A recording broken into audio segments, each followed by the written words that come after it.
Hello বন্ধুরা, সবাই কেমন আছেন? আপনারা আশা করি সবাই খুব ভালো আছেন। আমিও ভালো আছি বন্ধুরা। চলে এসেছি আজকে পাটিসাপটা নিয়ে। শীত শেষ হয়ে যাওয়ার আগে শেষবারের মতো পাটিসাপটা বানিয়ে নিচ্ছি বাড়িতে। তার জন্য দেখুন প্রথমে মুগ ডাল আর কালো চাল, যেটা আমরা গোবিন্দভোগ চাল বলি, সেটা 6 ঘন্টা ভিজিয়ে মিক্সিতে সুন্দর করে পেস্ট করে নিয়েছি। এবার এর ভেতর কি দেব চলুন দেখে নিই। এটাতে আমরা ইউজ করব চিনি। তার জন্য দেখুন সিলেতে চিনি গুঁড়িয়ে নিয়েছি। আর দেব গুঁড়ো দুধ, আমল দুধ দেব, এগুলোকে সব মিক্সড করে দেব। গুঁড়ো দুধ দিয়ে দিচ্ছি হাতাতে, দিয়ে ভিতরে দিয়ে দিচ্ছি ব্যাটারটার সাথে সুন্দর করে স্মুথ একটা ব্যাটার তৈরি করে নিচ্ছি। এভাবে একবার করে দেখবেন, সুন্দর লাগে খেতে এইভাবে পাটিসাপটা বানালে। চিনিও দেখছি হাতার মাপ করে দিয়ে সুন্দর করে ব্যাটারটা স্মুথভাবে করে নিচ্ছি বন্ধুরা। দেখুন এবার মতো লবণ দিয়ে নিচ্ছি ব্যাটারটা দেওয়ার জন্য। একটু হাতে করে প্রথমে একটু এভাবে দেখুন মিক্সড করে নিচ্ছি, তাহলে ব্যাটারটা আরও স্মুথ হয়। এটা ফ্রাইং প্যান গরম করেছি, এবার ব্যাটারটা দিয়ে দেবো দেখুন হাতার সাহায্যে।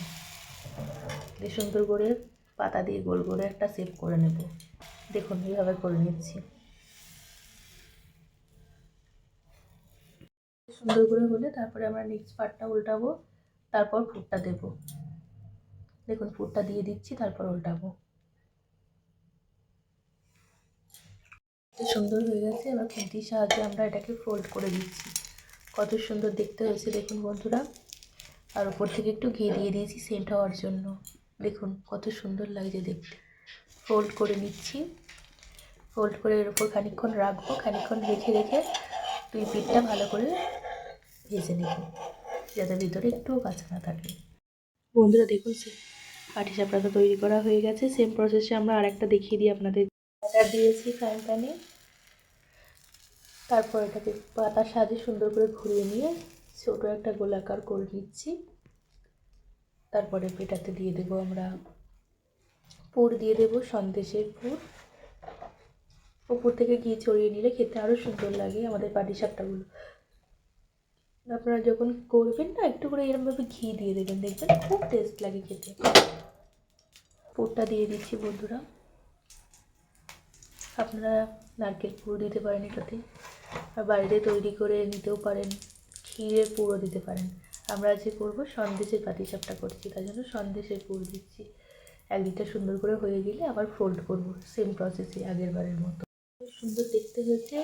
আর ফোল্ড করছি যখন কত সুন্দর লাগছে দেখুন দেখতে। দোকানের থেকেও আমার মনে হয় বাড়িতে তৈরি করে খেলে বেশি ভালো হয়। আমাদের বাড়িতে যখন করা হয় এইভাবেই করা হয়, দেখতে অসাধারণ সুন্দর হয়। আর গাওয়া ঘি যখন উপর থেকে ছড়িয়ে দেওয়া হয়, তার ফ্লেভার, টেস্ট, সেন্ট সবগুলি একবারে অসাধারণ। একটু ফ্রাইং প্যানে থাকুক, তারপর এটা আমরা নামিয়ে দেবো।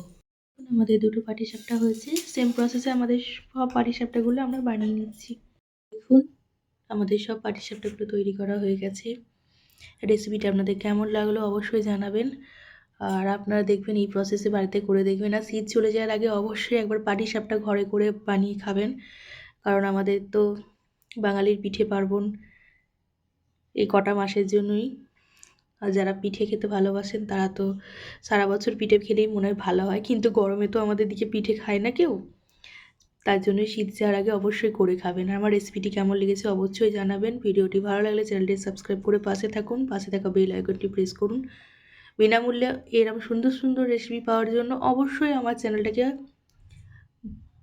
সাবস্ক্রাইব করে রাখবেন। আপনারা নিজেদের খেয়াল রাখবেন, ভালো থাকবেন, সুস্থ থাকবেন, সব সময় আমার পাশে থাকুন। আর আমি এরকম নতুন নতুন ভিডিও ছাড়বো, আপনারা সকলের মাঝে শেয়ার করে দেবেন। ধন্যবাদ বন্ধুরা। আবারও পরে কোনো রেসিপি নিয়ে আপনাদের সামনে আসছি। টাটা।